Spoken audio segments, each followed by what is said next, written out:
We are going through this series of life of Moses. We came to almost to the end. Next week we'll talk about the death of Moses. So far what we have seen is how God used Moses to redeem Israelites out of Egypt. Israelites were in bondage for 400 years. They were in slavery. And Moses grew up as a Pharaoh's daughter's son. First 40 years he was in the Pharaoh's court. And then, unfortunately, he had to run away because he killed a man. And he went to Midian. He lived there for 40 years as a shepherd, guarding his father-in-law's sheep. And in that 40 years, he became from somebody to nobody. And when God called him to go back to Egypt, he said, "Who am I? I am nobody." And he gave a lot of excuses. But finally, God told him, "You have to go back. I'll give you Aaron to be with you." So he went back, and we saw that God used him mightily, and God brought 10 plagues in Egypt. Those 10 plagues were the judgment on the gods of Egypt. And finally, God kills all the firstborn children of the Egyptians, starting from Pharaoh's son to the slave. God redeemed them from Egypt and brought them into this wilderness. And while going through the wilderness, they had a lot of obstacles, like they had to go through a ocean because the Pharaoh's army was coming behind them and there's a Red Sea in front of them. They didn't know what to do. Moses cried out to God, and God parted the sea, and they walked on dry land. And these are not fairy tales. This is the history. So they walked on dry land and came into the wilderness. While they were going through in that wilderness, they didn't have food. They didn't have water. So God brought water from the rock. God gave them manna from heaven. God was feeding them. And we also saw that it was not easy to feed them in a desert. It took tons of water, tons of food for them to feed, because there were like 2 to 3 million people that came out of Egypt. And Moses is unarguably the greatest leader in the Old Testament. And we see him performing miracles, leading these 2 to 3 million people out of Egypt. God exalted him, not only in the sight of Israelites, but also in the sight of Egyptians. And so there was no one parallel to him, because God has really given his power to Moses to do these miracles and lead them. But that's only half the story.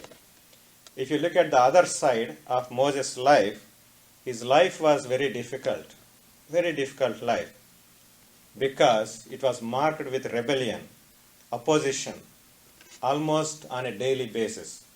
Every day when they didn't have water, they come and they quarrel with Moses, they grumble, and they even tried to stone him. So they were really in opposition to Moses. There were people who rebelled against Moses. Actually, in Numbers 12, we see that Miriam and Aaron, his own sister and brother, they also rebelled against Moses. And it's not only out there some people rebelling against Moses, but it is his own people. They also rebelled against Moses. If you read this chapter, they gave a reason for their rebellion. For he married a Cushite woman. They might be talking about Zipporah, or maybe some other woman, we don't know. But they said, because he married a Cushite woman, has the Lord spoken only through Moses? Hasn't he also spoken through us? Actually, if you read Exodus chapter 15, when they came out of Red Sea, we see that Moses sang a song. We also see Miriam sang a song. And it was written there, Miriam the prophetess. So God has also spoken through Miriam. Maybe that is the reason Miriam was saying, God has also spoken to us, through us. So is it only Moses the leader? So she was questioning Moses' authority or the Lord's installation of Moses as the leader. And it says, the Lord heard this. The Lord heard this. It's actually not the issue of Cushite woman. It's the issue of jealousy. Yeah, why only Moses be the leader? We are also leaders. So it's the jealousy from his own family members. And the Lord heard this. And what did God do? God called them to come to the public. God hears even the things that we say in private. God hears even our feelings or our thoughts. Even our thoughts, God hears. God knows even before the thought comes to our mind. So He knows our heart in and out. We might say, outside we might be friendly with everybody, but inside, if we are harboring bad thoughts or opposition, whatever, God knows that. And here, God called them, and then God makes a statement about Moses. When a prophet is among you, I speak to him and I reveal myself in visions and dreams. But with Moses, I speak to him face to face. He see my form. And then why were you not afraid of speaking against my servant Moses? And also God gave them a punishment. Miriam, God punished only Miriam, not Aaron. It could be because only Miriam instigated even Aaron to come along with her. And she got leprosy. And then, of course, when Moses pleaded for her, and God said, let her be away, confined outside in the camp for 7 days, then she will be well. What we see here is that from his own people, they betrayed Moses. They were in opposition to Moses. And still, Moses did not take revenge. Look at Moses' response. He pleaded. It says, verse 13 of chapter 12, so Moses cried out to the Lord, "O God, please heal her." This is the heart of a leader. No matter what opposition it is, leader is always pleading for those people. And we have seen this time and again in Moses' life. We also saw when they were quarreling that they didn't have food, God provided them manna. At that time also, actually God said, I will wipe out these people. I will make you as a great nation. And Moses says, what will the Egyptians think? Moses was always pleading for these people, even when those people were wrong. We also see another example in chapter 16. In this chapter, there are 3 people, Korah, Dathan, and Abiram. These 3 people, of course, there's another one, On, that was mentioned in the first verse of chapter 16. They also spoke against Moses.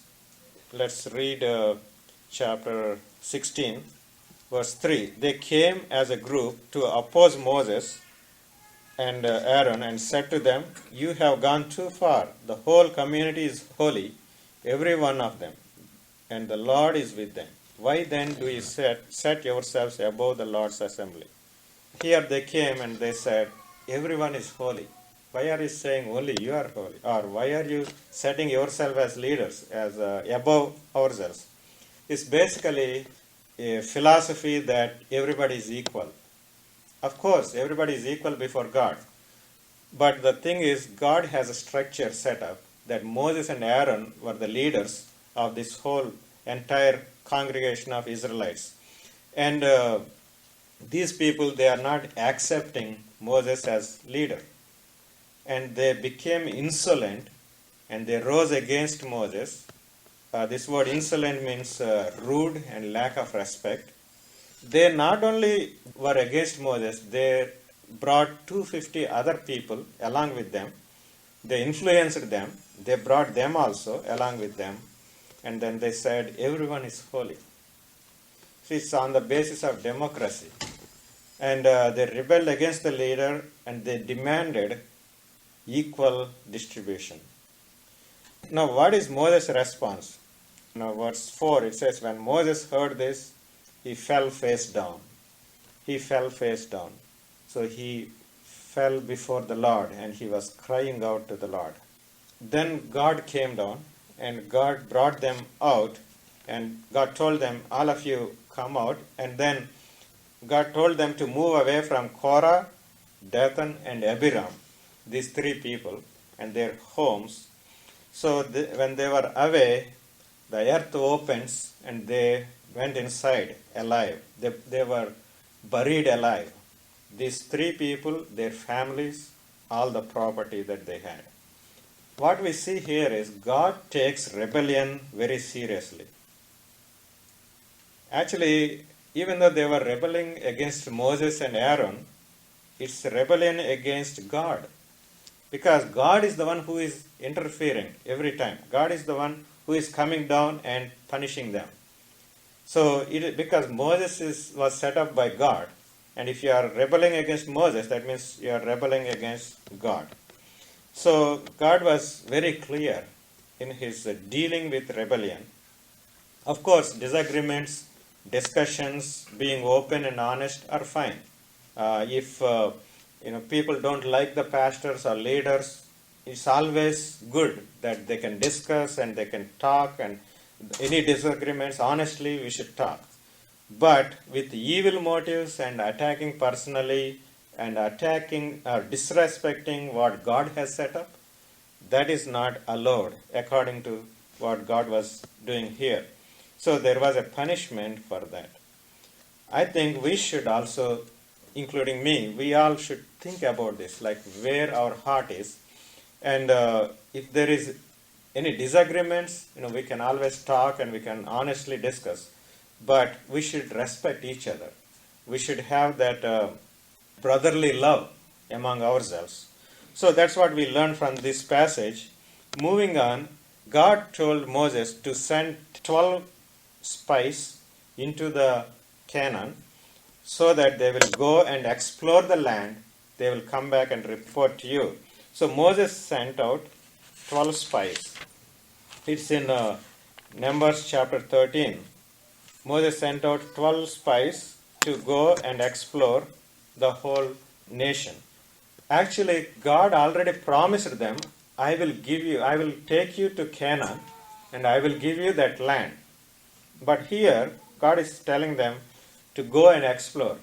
See, this exploration is not to see whether we can go and fight them, but it is to see how the land is, how the people are, what are their strong points, what are their weaknesses, so that they can have a strategy in going into that nation. But these people, they misunderstood. 12 of them went. When they came back, all 12 said, okay, this is a great land. This is the land flowing with milk and honey. But 10 of them gave a report of fear.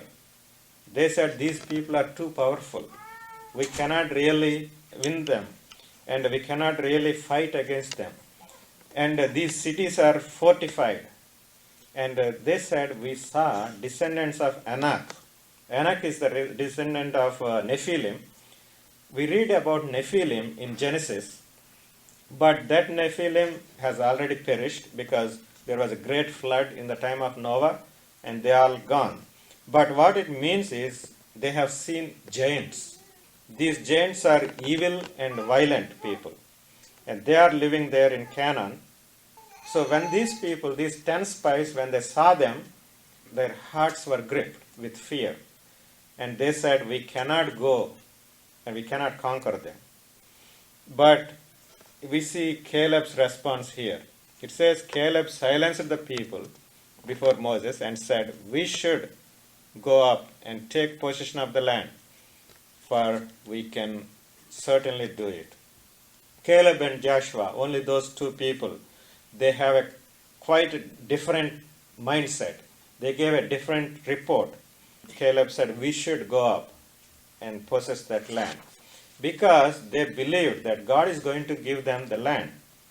people, they grumbled against Moses and they wept aloud because they were afraid. If they go into Canaan and fight against these people who are the giants, they all will die.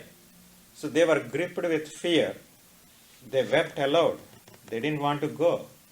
And look at Moses and Aaron's response. They again fell face down in front of the whole assembly and they cried out to God. And again God came back. God again told Moses, I can wipe out these people.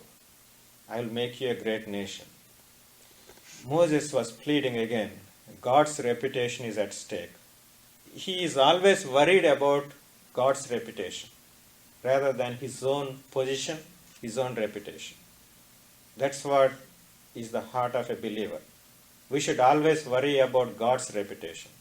If somebody is talking against the living God, I don't think if it is Moses, he would keep quiet. So Moses is always concerned about God's name. What will people think if God leave these people or God just destroy these people? And also he reminds God that God is a compassionate God. He is gracious, he is slow to anger, and he is abounding in love. There is forgiveness in God. But still, these people, because of their unbelief, they had to live in that wilderness for 40 years. And, they have seen these giants, they were walking by sight. Of course, Caleb and Joshua also seen those people, but then they have seen God, who is bigger than these giants. Actually, Numbers 13:33, it says, Numbers 13:33, we saw the Nephilim there, the descendants of Anak, come from the Nephilim. We seemed like grasshoppers in our own eyes, and we looked the same to them. They thought they were grasshoppers before those people. How can we fight against such people? But faith of Caleb and Joshua in the wake of majority opposing their view. 10 people versus 2 people. But these 2 people, they walked by faith. It is possible to conquer the giants because of God. You look at David and Goliath's story. Goliath is 9 feet tall. He is a mighty man of valor. And David, with just one stone, with a sling, he was able to win. It's all because of God and the faith. So these 10 spies, they fixed their eyes on the giants, gripped with fear. They don't want to go in. But whereas these 2 people, they looked at God, who is much, much bigger than all these giants. You look at the difference the faith makes in one's life. Unbelief is not a small matter, because here, actually, million people, they died in those 40 years of wandering. They were not able to go into the Canaan.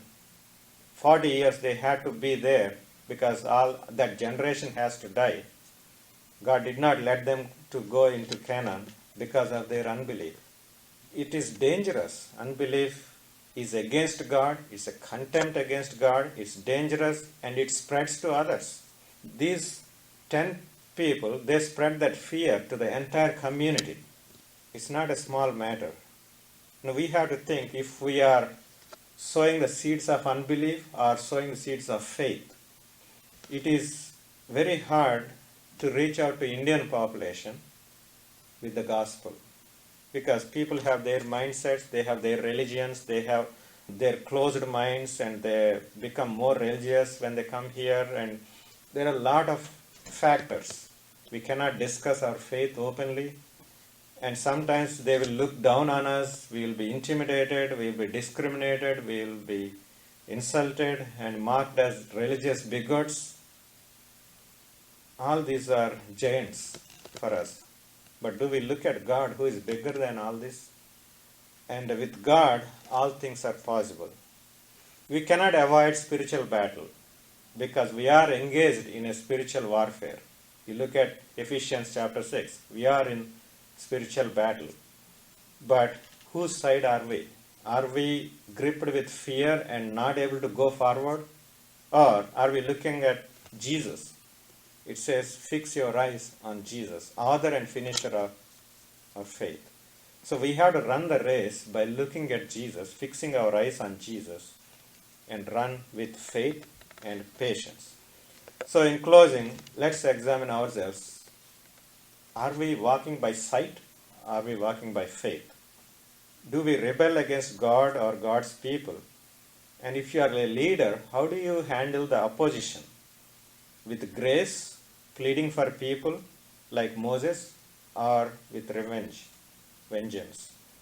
Response of Moses in the wake of opposition is total surrender to God.